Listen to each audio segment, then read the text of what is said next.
Alright, so today we're doing SIADH, but there's a scenario that I've put in this PDF, so let's go. A 65-year-old man is admitted to the medical ward with confusion, headache, and nausea for 2 days. His relatives report that he's been increasingly forgetful and lethargic. He has a 40-pack-year smoking history and a chronic cough with weight loss over the past 3 months. So you do a physical exam, you find that he's drowsy but arousable. The blood pressure is 120/75, pulse is 78, temperature is 36.8 degrees Celsius. He has no peripheral edema, his mucous membranes are moist, chest examination reveals reduced breath sounds over the right upper lung zone.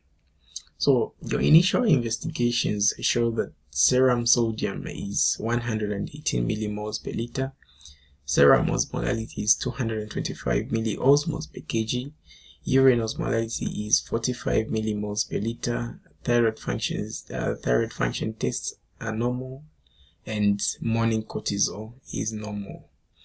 Now, follow-up questions are: what is the most likely diagnosis? Explain the pathophysiology of this condition. List the key diagnostic criteria for this condition. Why is this patient clinically euvolemic despite having hyponatremia?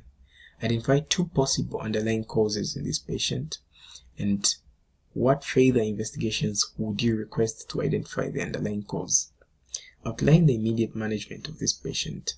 What are the potential complications of rapid correction of serum sodium?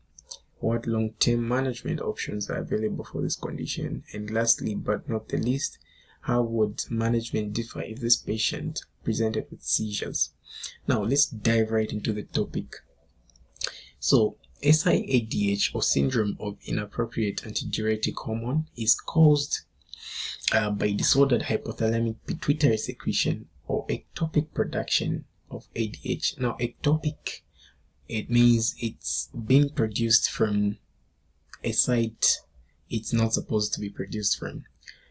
So this is common in SIADH is commonly caused by when we talk of tumors, it's commonly caused by small cell carcinoma of the lung.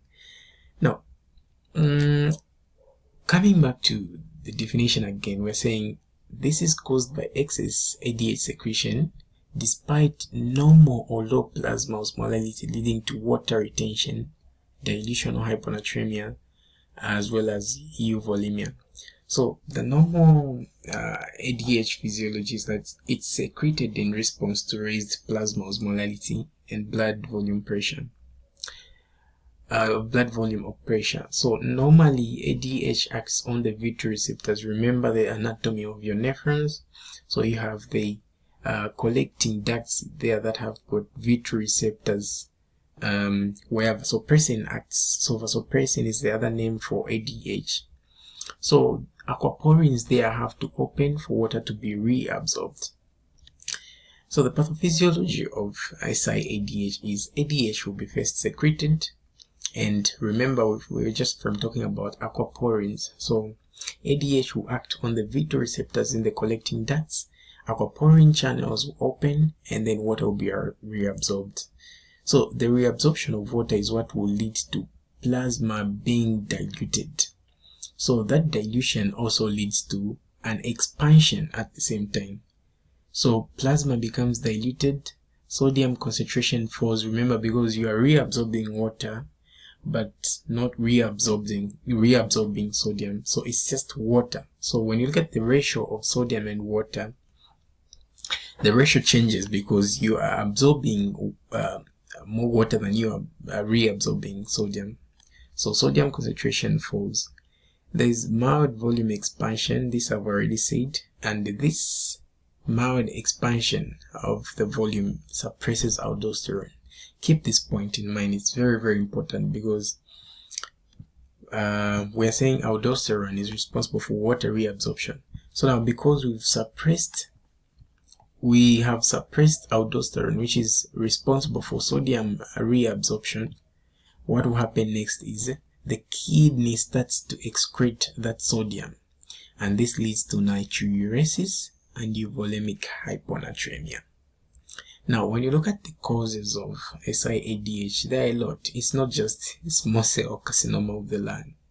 So, a small cell carcinoma of the lung is common. It's very common. It's a very common cause of SIADH. But there are other causes. There are central nervous system causes like strokes, headaches, meningitis, brain tumors, as well as cerebral abscess. So when you look at these, okay, I'm coming to that. So the other thing is, the other system that we can look at is the respiratory system. You have pneumonia, TB, and acute respiratory failure that can possibly lead to SIADH.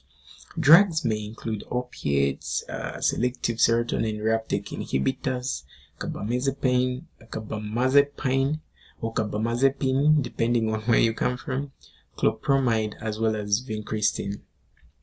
Now, clinical features. I don't think the list is that complicated for you to commit it to memory. At least try, because this will save you. Clinical features. So you might have nausea, you may have headaches and irritability. Okay, others may include fatigue, confusion, vomiting, and muscle cramps. So I think of these as features of raised intracranial pressure. You can think of it in that way. It helps me to remember, because when you look at nausea, irritability, vomiting, those are features of raised intracranial pressure. And remember, we just talked about one of the causes being meningitis, we talked about cerebral abscess, we talked about tumors.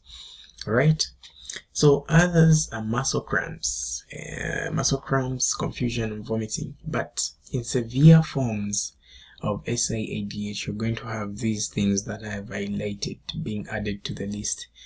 So you might have seizures. You might see the patient experiencing seizures. The patient might be in coma or go into coma. Respiratory arrest may kick in as well. Now, you have to know that in certain cases, during illnesses in frail elderly patients, hyponatremia tends to occur. So how you're going to differentiate this hyponatremia in these patients from SIADH is give them about 1 to 2 liters of 0.9 saline. Okay, so if it's sodium depletion, the patient is going to respond to 0.9% saline. But if it's SIADH, it's not going to respond. And very important as well, acute hyponatremia is more dangerous. Is more dangerous than chronic. Now, investigations that you can do here. So remember here. So always remember to say, think of plasma osmolality as well as plasma sodium levels, or serum sodium. So those two things, serum sodium is low. Okay, serum sodium is low. Again, plasma sodium and osmolality, both of them are low. But urine osmolality and sodium, both of them again are high.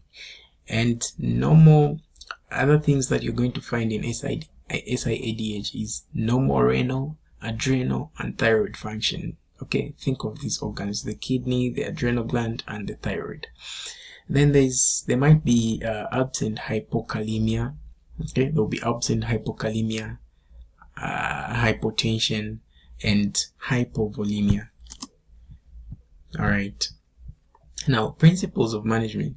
Please remember these, because they're going to help you as you analyze this patient. After this, go back to that scenario and test yourself. So management: treat the underlying cause, and fluid restriction is very important. Please, again, on the values, I'm using the book Kumar and Clark for these values. So always use the recommended textbook that they've given you at the ward or in class. So fluid restriction, you can also give doxycycline, okay, and drugs like tavaptam, which are specific vasopressin inhibitors.